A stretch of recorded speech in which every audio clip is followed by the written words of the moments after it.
यही बेदीराम थे जब रोड का एक मैटर था उसमें इन्होंने पैर से मारा था, फिर वो गिट्टी उखड़ा था जबकि वो हमसे संपर्क किया था तो मैंने मना कर दिया था कि नहीं, तुम्हारे जैसे व्यक्ति को मुझे टिकट नहीं देना है। वो आदमी जो मीडिया और कैमरा के लिए लड़ाई रहता था, 10 मिनट की जगह 1 घंटा मीडिया में बोलता था, वो आदमी आज मीडिया से भाग रहा है, तो कहीं ना कहीं दाल में काला है ना। गठबंधन योगी जी तोड़ेंगे या फिर साथ में लेकर चलेंगे? फ्रॉडियन का यही काम है कि थोड़ा सा गिट्टी बिछवा दो, चलो पैर से मारेंगे, वीडियो बनाओ तुम। होते हैं, सड़क में घोटाला होता है, बिजली में घोटाला होता है, दवाई में घोटाला होता है, जल में घोटाला होता है, खदान में घोटाला होता है, सरकार में, ये सुनते हम लोग आ रहे हैं। लेकिन किसी के जीवन के साथ घोटाला आप कर दीजिए। जो एक तरफ पूरे देश में पेपर लीक की चर्चाएं जोरों पे है, तो वहीं दूसरी तरफ इस समय सुभाषपा के विधायक बेदीराम भी इसमें चर्चा का विषय बने हुए हैं। बहुत तेजी के साथ 2 दिनों से उनका वीडियो वायरल चल रहा है और जो सुभाषपा के अध्यक्ष हैं वो भी कुछ इस पर बोलने के लिए तैयार नहीं है। लेकिन उसी बीच हमारी मुलाकात हो जाती है नेशनल इक्वल पार्टी के जो अध्यक्ष हैं शशि प्रताप सिंह से, उन्हीं से। आइए थोड़ा सा इन्हीं से बात करने का प्रयास करते हैं कि आखिरकार जिस प्रकार का ये माहौल चल रहा है और कहीं ना कहीं सुभाषपा इसमें गठबंधन सरकार में भी है, तो क्या कुछ होने वाला आगे लेकर के। बहुत बहुत स्वागत है चैनल पे सर। जी, बहुत बहुत धन्यवाद। जैसे कि इस समय जो इस प्रकार से चर्चाएं चल रही थी पेपर लीक को लेकर के, और अब तो बेदीराम का नाम भी उजागर हो चुका है। कहिए जो वीडियो वायरल हुआ है उसके बाद से लोग जवाब देना नहीं चाह रहे हैं, आपको क्या लगता है इसके संबंध में? देखिए, बेदीराम जी का नाम बहुत लेट उजागर हुआ है। बेदीराम उसमें का फराड आदमी है कि जिसने लाखों लोगों की ज़िंदगी, बच्चों की ज़िंदगी बर्बाद कर चुका है। वो पैसा लेकर नौकरी लगवाने के नाम पर उसका पुराना यह धंधा रहा है। अच्छा। और उसमें वो कई बार उसके ऊपर मुकदमा भी हुआ है, जेल भी गया है। सब कुछ होने के बावजूद भी 2022 में सुभाषपा अध्यक्ष ओम प्रकाश राजभर जी सब कुछ जानते हुए भी उसको टिकट दे दिए थे। अच्छा। जबकि वो हमसे संपर्क किया था तो मैंने मना कर दिया था कि नहीं, तुम्हारे जैसे व्यक्ति को मुझे टिकट नहीं देना है, क्योंकि तुम्हारे ऊपर बहुत से कालिख लगे हुए हैं। लेकिन ओम प्रकाश राजभर जी उसको टिकट अब कैसे दे दिए, क्या कर दिए, आज पाप का घड़ा भर गया। तो ओम प्रकाश भी तो कुछ बोलने के लिए तैयार नहीं, उनसे भी मीडिया के लोग सवाल पूछ रहे हैं तो वो भी सवाल का जो जवाब देने से बच रहे हैं। देखिए, ओम प्रकाश राजभर जी जो कहते थे कि मैं शेर हूँ, मुझसे बड़ा कोई उत्तर प्रदेश में माफिया नहीं है, मुझसे बड़ा कोई गुंडा नहीं है, हमसे बड़ा कोई गुंडा नहीं है, सारे गुंडे हमको सलाम करते हैं। आज उसकी पोल खुल गई कि वो आदमी जो मीडिया और कैमरा के लिए लड़ाई रहता था, 10 मिनट की जगह 1 घंटा मीडिया में बोलता था, वो आदमी आज मीडिया से भाग रहा है, तो कहीं ना कहीं दाल में काला है ना। कि बेदीराम के साथ इनका भी कोई पार्टनर ही रहा होगा। इनका भी वीडियो आपने देखा होगा कि उस पर वो कहते हैं कि बेदीराम जी हैं और इसी में मतलब आइएगा, एडमिट कार्ड और कॉल लेटर लेकर के आइएगा, फिर कॉल करिएगा, उसके बाद फिर आपका सेटिंग हो जाएगा। तो कहीं ना कहीं चोर चोर मौसेरा भाई हैं दोनों। अभी ना ये बात तुम मंच से कह रहे थे, लोगों को प्रोत्साहित कर रहे थे कि और प्रचार करो, जितना ग्राहक आएगा बेदीराम के पास उतना मेरा शेयर बनेगा, तभी ना मंच से कह रहे थे। तो कहीं ना कहीं इसमें बेदीराम जी और ओम प्रकाश राजभर जी, उनकी पूरी टीम का इसमें हाथ है, लड़कों की, बच्चों की ज़िंदगी बर्बाद करने में। ऐसे लोगों को तत्काल मुख्यमंत्री जी या कानून व्यवस्था ऐसे लोगों की तुरंत बर्खास्त करके विधायकी ले ले और इन लोगों को आजीवन कारावास होनी चाहिए। तो आपको क्या लगता है कि मतलब अभी तो गठबंधन में है, क्या गठबंधन योगी जी तोड़ेंगे या फिर साथ में लेकर चलेंगे? देखिए, अगर योगी जी गठबंधन नहीं तोड़ेंगे तो फिर योगी जी कहने लायक नहीं रहेंगे कि उत्तर प्रदेश में 0 टॉलरेंस है, कानून का राज है, ये कहने लायक फिर नहीं रहेंगे।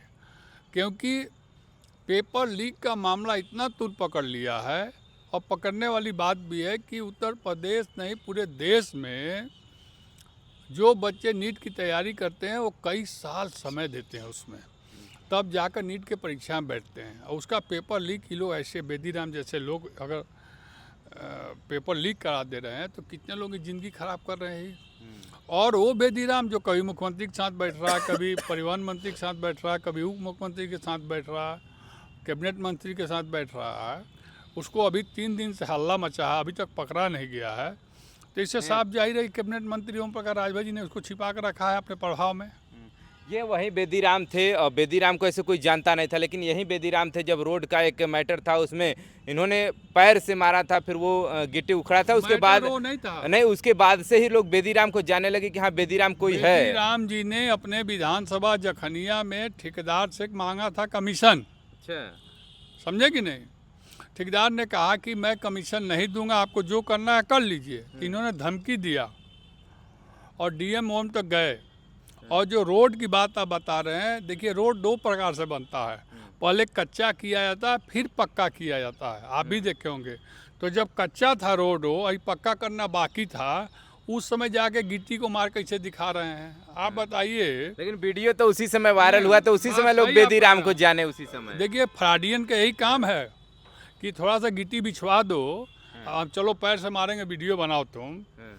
बताइए ये भी तो रोड बना हुआ है सामने, इसको पैर से मार के आप तोड़ दीजिएगा, नहीं टूटेगा ना। तो फ्रॉड लोग का काम ही यही है। वो जब ठेकेदार नहीं दिया उनको कमीशन, तब उन्होंने एक खेल खेला, क्योंकि इनका तो काम है वही कमीशन खोरी का, कि जीवन भर वही काम किए हैं। रेलवे में नौकरी करते तो भी यही करते थे।